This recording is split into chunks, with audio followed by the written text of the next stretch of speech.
Good morning and welcome to Our Town at Comma Coffee. This morning we're going to be talking with Robin Williamson, who's running for Assembly District 40 seat. Right now we're going to take a short break for a word from our sponsor. What's the role of a healthcare system? Is it to make you better when you're sick? To mend you when you're injured? Are you ready to live healthier? Start today at herestoyourhealth.net, a free service of Carson Tahoe Regional Healthcare. Hi, and we're back with Robin Williamson. Hi, Robin. How's it going this morning? Fine. How are you doing? All right. So after spending, let's see, how many years on the city supervisors? I know.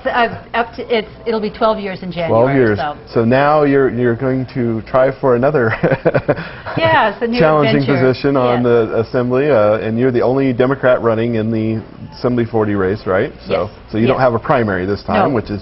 No, but I'm still working, but I don't have a primary. I have 3 Republican opponents, and I'm sure you've been talking with them, so good for them, and they have their primary is June 8th, like as with everyone else's, and then no matter what, they'll be facing me in November. So. Yeah, okay, so you just wait and figure out who you get to square off with. So. Yeah, that's right. All right, well, for people who been living under a rock here, so tell them a little bit about what you've been doing. You've been on city supervisors and. Yes. Well, I first got involved with city government after the Question 18 Quality of Life was passed in 1996. I was appointed to the first Open Space Advisory Committee, and we did an outreach and developed a plan for our open space that is progressing and still being used today and very successfully, and it's a very sense of pride that I was involved with that. I also, with my husband and I, have 3 daughters, and we were involved in up to our eyeballs in soccer for a long, long time. Then, since I was elected to the Board of Supervisors, I've been chair of redevelopment, which is the only economic development tool the state gives counties, and so we've tried to concentrate on the downtown. We've also concentrated on South Carson in an attempt, and successful attempt, to keep our car dealers in Carson City rather than moving across the border. So I'm also been involved with the Western Nevada College.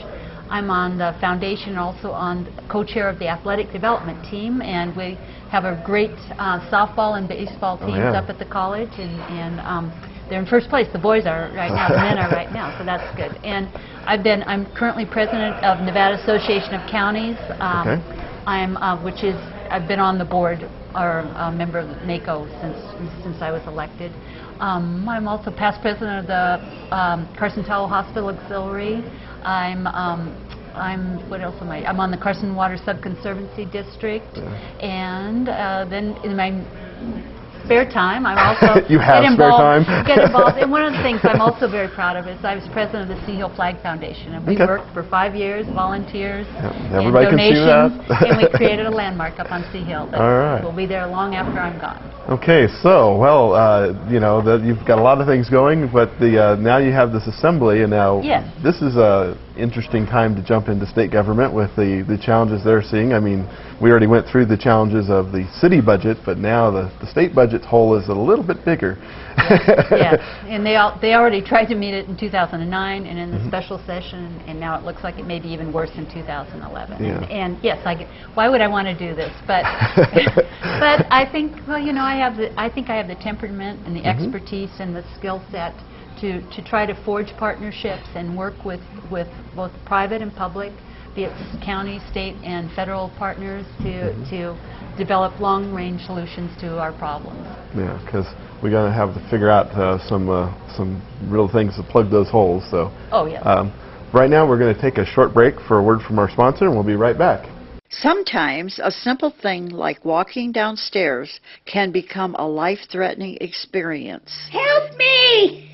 I've fallen! I'm Janice Ayers, and we have a solution for less than $1 a day.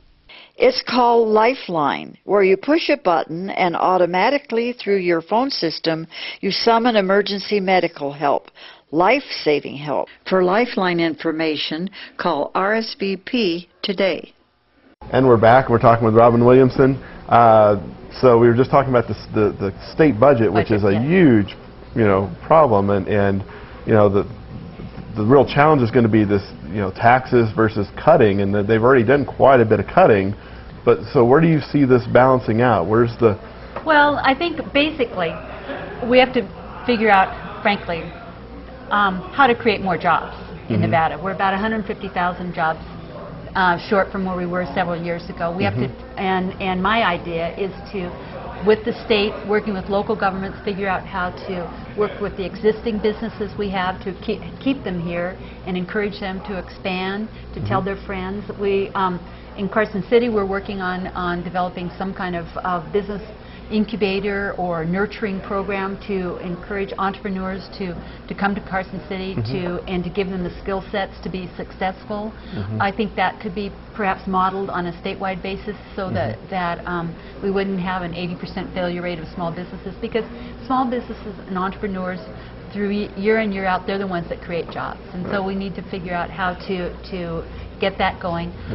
Also to use, again, our probably federal dollars in addition to maybe state bonding capacity to do some civic investment, some civic infrastructure improvements that will get construction jobs, because we're way overboard on commercial buildings and housing. But so we need to figure out how we can put those skilled workers back to work. I mean, there's always this kind of lag. I mean, creating jobs will help fill those tax things, but it doesn't help you in that 1 year's budget to do it sometimes. And so education is a huge part of the state budget. And I know that people on the Republican side are talking about cutting back the education budget. What do you think about? Well, that would be very unfortunate. Education is our future. It's our only way out. It's our means of attracting high-quality, high-paying jobs to Nevada. I think I certainly celebrate this task force that's going on in higher education, and they're increasing some of the student fees now, the tuition fees. There's been cutbacks in the Millennium Scholarship that hopefully I'll be able to address, or at least voice my concern, because unless we keep our students and give them a good quality education from K to 12 and higher education, they're going to be a further drain on society, frankly, in our economy. So, and like you said, there's no easy fixes. There's no silver bullets. What we need is a long-term strategy for getting us out of this. And the whole system kind of works against that in the whole 2-year increments and 120-day sessions. But I'm really excited about the Vision Stakeholders meeting. That's going on, and that's going to have some recommendations for our future, and I'm looking forward. And those are going to be out in time for the November election. Also, they're talking about Senator Lee has the Dillon's Rule or Home Rule subcommittee, that interim committee that's going on, that'll give perhaps more opportunities for local governments and less, not oversight, but less involvement by the state in basically local issues, and that'll free up time at the state level to deal on policy and long-term planning. Wow, okay, because and people who don't know, the Home Rule, Dillon's Rule, is this thing where the local governments have a little bit more power to Yes, right now, their own economic affairs. So right now, unless it's permitted, you can't do it. Whereas a home rule is more, unless it's prohibited, you're allowed to do it. Okay. Well, I want to thank you for coming on, talking with us this morning, and thank you for tuning in to Our Town at Common Coffee. Catch us next time. I'm here. I'm here. I'm here. I'm here. I'm here. I'm here. I'm here.